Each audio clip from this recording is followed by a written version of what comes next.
अनिल जैन जी, एक शब्द जो उन्होंने और कहा, सृष्टि विविध है, विविध रहेगी। फिर कहते हैं कि स्वार्थ रहेगा, कट्टरपंथ रहेगा। जब ये कहते हैं तो कुछ छुपा जाते हैं। सृष्टि विविध है, विविध रहेगी, लेकिन इनकी तो सोच विविधता में है ही नहीं। एक सोच, एक विचार, एक झंडा, एक रंग, एक खाना, एक लिबास, एक भाषा। तो इनके तो पूरे डोमेन के अंदर विविधता नहीं है, और इनको कष्ट इसलिए होता है कि सृष्टि विविध है। विविध है इसलिए कट्टरता है। आप सोचिए क्या कह रहे हैं। विविध है इसलिए स्वार्थ है, विविध है इसलिए कट्टरता है। विविधता नहीं होगी तो ना कट्टरता होगी, न स्वार्थ होगा। ये जो कहते हैं उससे ज्यादा कहते छुपा जाते हैं। इसी में सारा का सारा आरएसएस का भ्रम और मायाजाल है, पाखंड है, आडंबर है। अनिल जी। दिनेश जी ठीक कह रहे हैं आप कि वो कहते हैं कि हमारे देश में इतनी विविधता है, दूसरे जो देश हैं उनमें या तो भाषा के नाम पे देश बने हैं, या धर्म के नाम पे बने हैं, या रेस के नाम पे बने हैं, एक रेस होने की वजह से। लेकिन हमारे यहाँ तो बहुत ज़्यादा विविधता है। और कहते हैं कि जब कोई विदेशी भी आता है भारत में तो वो हैरान हो जाता है कि इतनी एकात्मता कैसे, इतनी हार्मोनी कैसे हमारे इस देश में। तो उसका वो फिर उत्तर भी देते हैं खुद ही।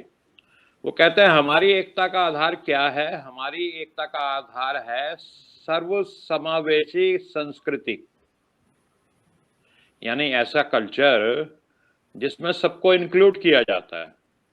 सर्वसमावेशी संस्कृति हमारी एकात्मता का, एकता का आधार बताते हैं। लेकिन दिनेश जी आप ठीक कह रहे हैं कि उस सर्वसमावेशी, इसमें मैं भी स्वीकार करता हूँ इस बात को, ये सही बात है कि हमारी जो देश की संस्कृति रही है वो सर्वसमावेशी रही है। जो भी बाहर से आए, हूण आए, शाक्य आए, उनका हमने भारत में समावेश कर लिया।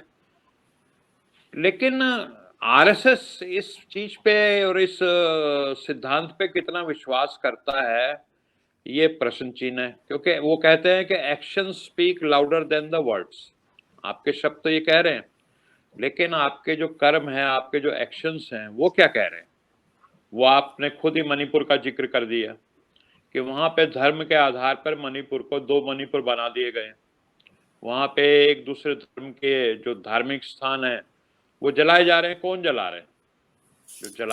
जो लोग जला रहे हैं वो भी इसी देश के हैं। उनमें हिंदू भी हैं और मुस्लिम, क्या कहते हैं, क्रिश्चियंस भी हैं जो इस तरह का काम कर रहे हैं। तो कहाँ है सर्वसमावेशी संस्कृति? वहां मणिपुर में।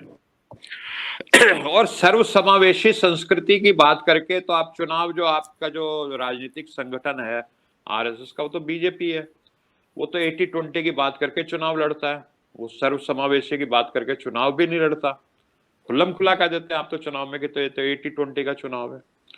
और दिनेश जी देखिए, ये जो हिंदू की जहां तक बात आती है, मैं समझता हूं कि इस पैनल पे कोई दो राय नहीं होंगी कि सब चाहते हैं कि हिंदुओं में भाईचारा हो, बंधुत्व हो, प्रेम हो, और जो बुराइयां हैं हिंदू धर्म की वो समाप्त हो। अब वो एक तरफ जो है वो बाबा साहब अम्बेडकर को भी उद्धृत करते हैं, उनका नाम लिया उन्होंने कि बाबा साहब अम्बेडकर ने बहुत अच्छा काम किया। और मेरा भी मानना है कि बाबा साहब अम्बेडकर हुए, स्वामी दयानंद सरस्वती हुए, गुरु नानक हुए, इन्होंने हिंदुओं को एक रखने की और उनमें जो भी बुराइयां थी उनको खत्म करने के लिए, और भी बहुत नाम है, मैं सिर्फ 3 ही नाम ले रहा हूँ फिलहाल, और बहुत बड़ा काम किया। और आर्य समाज का ये असर था जिसका जिक्र अभी आपने, सरदार भगत सिंह तो सिख थे, लेकिन वो अपने आप को आर्य समाजी भी, कभी कभी आर्य समाज से भी जुड़ा हुआ बताते थे। लाला लाजपत राय। और आर्य समाज का जो इस उत्तर पश्चिम भारत के लोग हैं वो जानते हैं कि कितना बड़ा योगदान रहा है देश को आजाद कराने में, जो बलिदान की भावना पैदा हुई आर्य समाज से जुड़ करके। और जो हिंदू धर्म में जो बुराइयां थी उसको दूर करने में जितना काम आर्य समाज ने किया है, मैं नहीं जानता दक्षिण में क्या हुआ है या पूर्व में क्या किया है। उत्तर पश्चिम भारत में आर्य समाज ने जो काम किया है वो है असली हिंदुत्व का काम करना। आरएसएस नहीं करती।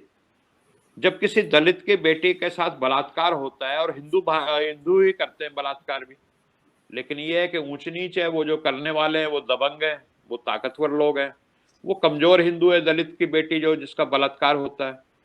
तो जब आप हिंदुत्व की बात करते हैं तो आपको बराबरी का सबको करना चाहिए, आप एक शब्द नहीं बोलते। उस बेटी का रात के 2 बजे केरोसिन डाल करके उसका दाह संस्कार किया जाता है, क्या ये हिंदुत्व है? आप उस पर एक शब्द नहीं बोलते। प्रोफेसर साहब ने जो बात कही, जो हमारी बहनें बेटियां और जिन्होंने देश का गौरव बढ़ाया, उनको जंतर मंतर पे घसीटा जाता है, बूटों तले रौंदा जाता है, आप तब एक शब्द नहीं बोलते। तो ये जो धृतराष्ट्र वाली जो आपकी जो ये क्या कहते हैं जो रवैया है, आप अगर सच्चे हितैषी हैं हिंदुओं के, तो आप जो हिंदुओं में जो कमजोर है उनको ताकतवर बनाइए। अब बाबा साहब अम्बेडकर को क्यों कहना पड़ा कि भाई मैं हिंदू धर्म में पैदा हुआ लेकिन मरूंगा नहीं? और ये अच्छी बात है कि वो बौद्ध धर्म में चले गए, वो किसी दूसरे धर्म में भी जा सकते थे, बहुत उनके पास वो भी थे, क्या कहते हैं, आप इस धर्म को ज्वाइन कीजिए, उस धर्म। वो तो शुक्र है कि वो बौद्ध धर्म में चले गए। तो मेरा कहने का तात्पर्य ये है कि सही मायने में आप क्या कर रहे हैं, आप सच्चे, मुझे नहीं लगते कि आप अपना जो काम आप जो कहते हैं उसको सही मायने में आप कर रहे हैं। आपकी बातों में दोहरापन है, आप कहते कुछ हैं करते कुछ हैं, और कंफ्यूज करते हैं बेसिकली, लोगों को समझ में नहीं आता। दिनेश जी।